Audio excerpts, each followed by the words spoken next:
Everybody and welcome. This is the Coffee with Jay. I hope you guys are doing great. Now please do kindly consider subscribing to this channel. If you haven't done so already, I promise you will not regret it. And also make sure to press your like buttons. Now someone needs to check on Mpela because the way Twitter people attacked him yesterday was one for the books. I've never seen people so united in making sure that reads their post, comes back and apologizes and says that he's not the one that wrote the letter. Now let's have a look at what he posted in the first place. Seems like this was an open letter to Gayton Mackenzie, which says actors and crew on BT telenovela Queendom are fed up and want Minister Gayton Mackenzie to step up and help. The employees have not been paid for their work since October and will not be paid for December. Is this your present to us? Chris Brown tickets? Is this your legacy? Star of happiness.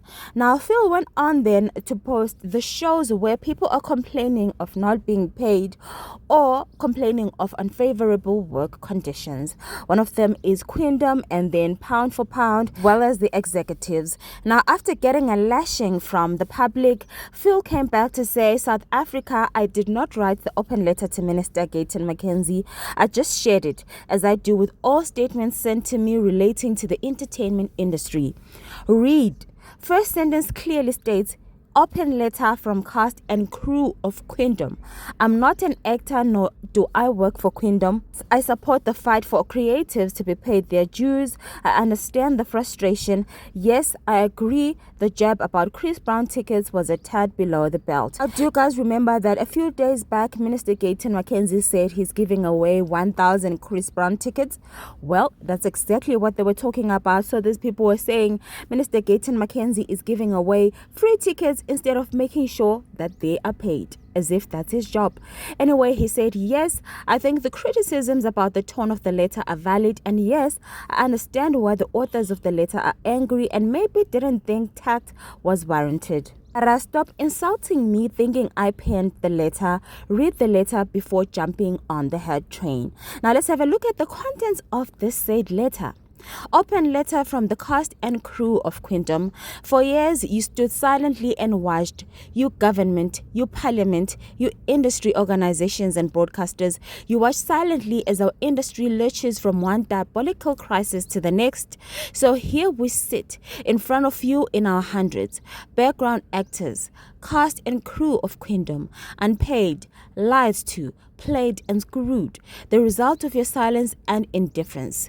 Minister Gayton Mackenzie appeared as a herald of change, brash, outspoken, opinionated, but silent on how we're supposed to protect our livelihoods, silent on how to face another payment delay. Now the third payment delay since the end of October. Clive Morris Productions and BT Africa know exactly how this game works. Corporate gameplay from the comfort of their air-conditioned offices. BT Africa and Clive Morris Productions are exactly why we need transformation and regulation in our industry. We have the Queendom camera, wardrobe continuity, hair and makeup departments, unit assistant directors, cast and background actors, all waiting, hoping that somehow, somewhere, there is a channel executive with enough common bloody sense and a brief moment of sobriety to stand up and trigger the payments that are long overdue to hundreds of us. We are the ones facing the inescapable pit of a bleak festive season. We are the ones facing our disbelieving families, unpaid rent, food bills, and your stony silence. Yes, of course, you'll all be outraged when we call for urgent regulation, and you'll all be appalled when we demand that Clive Morris Productions and the cowards from BET Africa and their apparent monopolists in the US account for their travesty. But then you all agree with us when it happens to you next. Those profit-made power mongers are the cancer in our industry. Queendom is only the festering ulcer. But you, Minister Mackenzie, where do you fit in? How will you break your silence? We'll be waiting for you to step up and address us on how producers and broadcasters can still play this game while everyone shrugs it off and heads off on holiday. Is this your Christmas present to us? Besides Chris Brown concert tickets, is this your legacy, Minister of Happiness? When will we be paid? Now, Gayton Mackenzie has responded to this open letter that Mpela tagged him in on Twitter and said, "Approach helps no one. The National School of the Arts wrote to us respectfully and we helped them. Who among you approached me first? Now I'm catching smoke because I gave people concert tickets. Is this really how to ask for help?" Now, I don't want to lie to you guys, this is definitely a tricky one.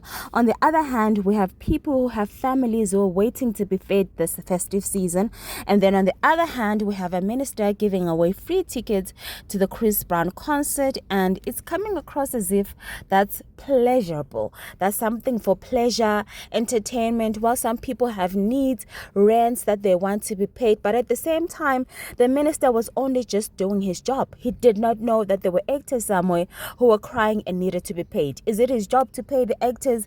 Absolutely not. Is it his job to help out? Maybe. So I do think that the approach was definitely unwarranted. It was uncalled for. It was too much. It was threatening, if I may say so myself. But of course, I'd love to know what you guys in the comment section. This is the end of this video. Thank you so much for watching. Thank you for your support. I'll catch you guys on my next upload.